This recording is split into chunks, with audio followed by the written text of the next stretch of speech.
नमस्कार, जय श्री कृष्ण।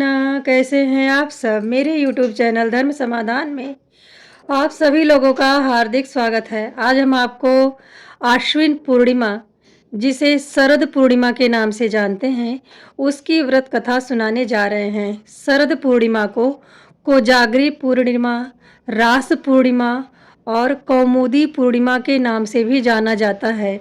शरद पूर्णिमा प्रतिवर्ष आश्विन मास की पूर्णिमा तिथि को ही मनाते हैं। हिंदू कैलेंडर के अनुसार वर्ष में 12 पूर्णिमाएं होती हैं, प्रत्येक का अलग अलग महत्व होता है। ठीक उसी तरह से ही शरद पूर्णिमा का अपना एक विशेष महत्व है। जिस तरह से चैत्र मास की पूर्णिमा विशेष होती है, बैसाख मास की पूर्णिमा विशेष होती है, ज्येष्ठ मास की पूर्णिमा बड़ी ही शुभ फलदायी होती है, कार्तिक की पूर्णिमा बड़ी महत्वपूर्ण मानी गई है। ठीक इसी तरह से ही शरद पूर्णिमा बड़ी विशेष है, क्योंकि चंद्रमा की रोशनी से इस दिन अमृत की वर्षा होती है। वर्षों से परंपरा चली आ रही है कि शरद पूर्णिमा के दिन शाम के समय चावल और दूध का खीर बना करके माताएं चंद्रमा की रोशनी में रखती हैं और सुबह सुबह इस खीर को ग्रहण करती हैं। ऐसा करने से शरीर में रोग प्रतिरोधक क्षमता बढ़ती है, आपको एक अद्भुत ऊर्जा मिलती है और आपके जीवन में सुख समृद्धि भी आती है। शरद पूर्णिमा को कोजागरी पूर्णिमा क्यों कहते हैं? क्योंकि माता लक्ष्मी इस दिन मध्य रात्रि में आती हैं और यह देखना चाहती हैं कि कौन सा भक्त है उनका जो जाग करके उनकी पूजा उपासना कर रहा है।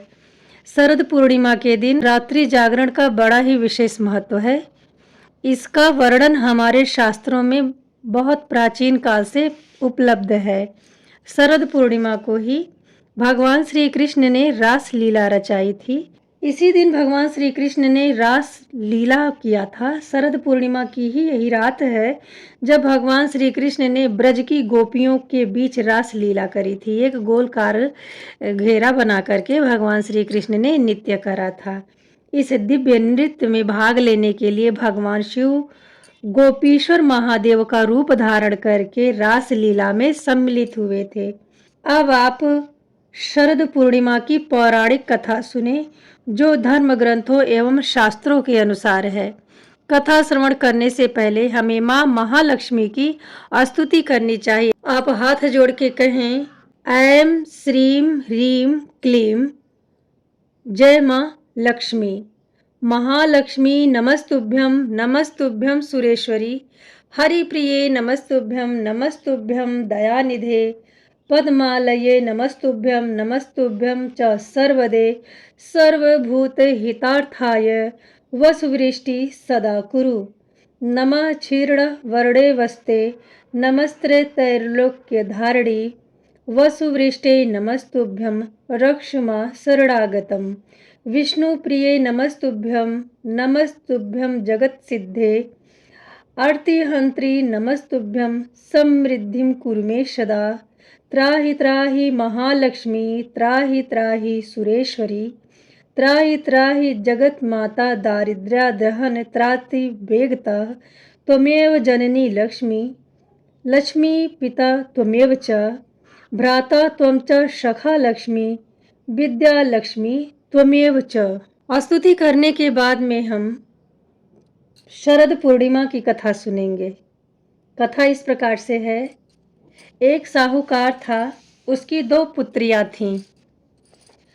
दोनों बहनें पूर्णिमा का व्रत रखती थीं, लेकिन छोटी बहन व्रत रखती थी लेकिन नियमों का पालन नहीं करती थी। वहीं बड़ी बहन व्रत करती थी, नियमों का पालन भी करती थी। दोनों का विवाह हुआ। फल स्वरूप बड़ी बहन को पुत्र हुआ, संतान छोटी बेटी को भी हुआ। लेकिन पूर्णिमा का व्रत अधूरा करने के कारण उसकी संतान जन्म लेते ही मृत्यु को प्राप्त हो जाती थी। जब छोटी बहन से बड़ी बहन मिली तो इसका कारण पूछा। उन्होंने बताया कि तुम पूर्णिमा का व्रत खंडित रखती थी, यही कारण है कि तुम्हें संतान की प्राप्ति बड़ी कठिनाई से हो रही है। उसकी संतान जन्म लेते ही मृत्यु को प्राप्त हो जाती थी। ऐसा कई बार हुआ। तब तब छोटी बहन के ससुराल वालों ने ब्राह्मण से कहा, हे ब्राह्मण देव, मेरी बहू संतान को जन्म देती है, लेकिन जन्म लेते ही उसकी संतानें मृत्यु को प्राप्त हो जाती हैं।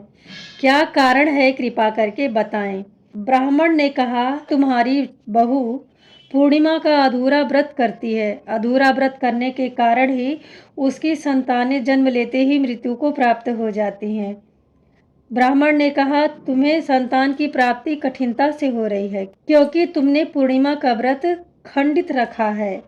यही कारण है कि तुम्हें संतान प्राप्त नहीं हो रही है। ब्राह्मण ने कहा, यदि तुम विधि विधान के साथ पूर्णिमा का व्रत रखो तो तुम्हें अवश्य ही उत्तम संतान की प्राप्ति होगी। कुछ समय पश्चात साहूकार की छोटी बेटी को बच्चा पैदा हुआ, लेकिन वह भी मृत्यु को प्राप्त हो गया। तब उसने अपनी बड़ी बहन को बुलाया और अपनी बहन को बैठने के लिए एक पीढ़ा दिया, जिस पे उसने अपने मृत पुत्र के शव को कपड़े से ढक करके उस पीढ़े पे लिटा दिया था। जब उस पीढ़े पर, उस पाटे पर उसकी बहन बैठने चली, तभी अचानक उसके लहंगे का गोटा उस मृत शिशु के शरीर को छू जाता है और बच्चा तत्काल ही जोर जोर से चिल्ला के रोने लगता है। तब बड़ी बहन अपनी छोटी बहन को फटकार लगाते हुए कहती है कि तू पागल हो गई है क्या? अपने बच्चे की मृत्यु का लांछन मेरे मत्थे लगाना चाहती थी। तुमको बैठाने के लिए मुझे यही लकड़ी का पाटा मिला था, तुम कहीं और मुझे नहीं बैठा सकती थी। तभी साहूकार की जो छोटी बेटी थी वह चिल्ला चिल्ला के रोने लगती है। कहती है, बहन, यह बालक तो पहले से ही मृत्यु को प्राप्त है।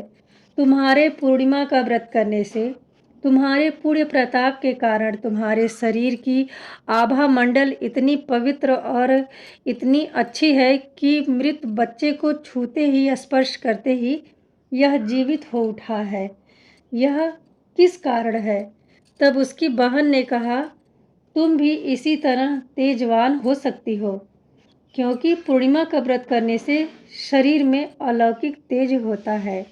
मैं पूर्णिमा का व्रत विधि विधान के साथ करती थी, तुम भी करो। छोटी बहन ने भी वही किया, उसके अंदर भी अलौकिक तेज हुआ। इसके बाद दोनों बहनों ने सभी नगर वासियों को शरद पूर्णिमा व्रत रखने की विधि बताई। एक बार की बात है, माता यशोदा ने भगवान श्री कृष्ण से कहा कि हे पुत्र, तुम सारे संसार के उत्पन्न करता, पोषण करता, संहार करता हो। आज मुझे कोई ऐसा दिव्य व्रत बताओ जिस व्रत को करने से मृत्यु लोक में स्त्रियां विधवा होने के भय से पीड़ित ना हो, वह व्रत सभी मनोकामनाओं को पूर्ण करने वाला हो। तब भगवान श्री कृष्ण ने उन्हें पूर्णिमा का व्रत रखने की विधि बताई। माता यशोदा ने पहली बार पूर्णिमा का व्रत रखा था, फिर धीरे धीरे संपूर्ण संसार में फैल गया।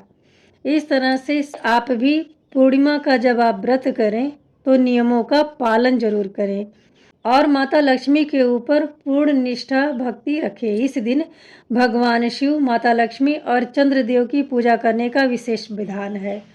6 अक्टूबर 2025 को शरद पूर्णिमा मनाई जाएगी।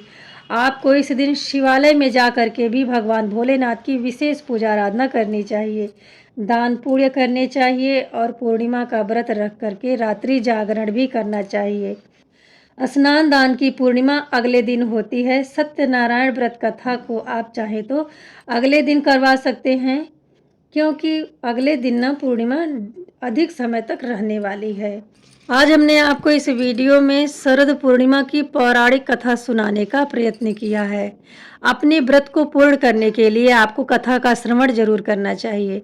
यदि इस कथा को सुन के आप जरा सा लाभान्वित होते हैं तो कमेंट बॉक्स में जय माँ लक्ष्मी जरूर लिखें। मिलते हैं अगले वीडियो में ऐसी ही महत्वपूर्ण जानकारी के साथ। तब तक के लिए जय माँ लक्ष्मी, नमस्ते।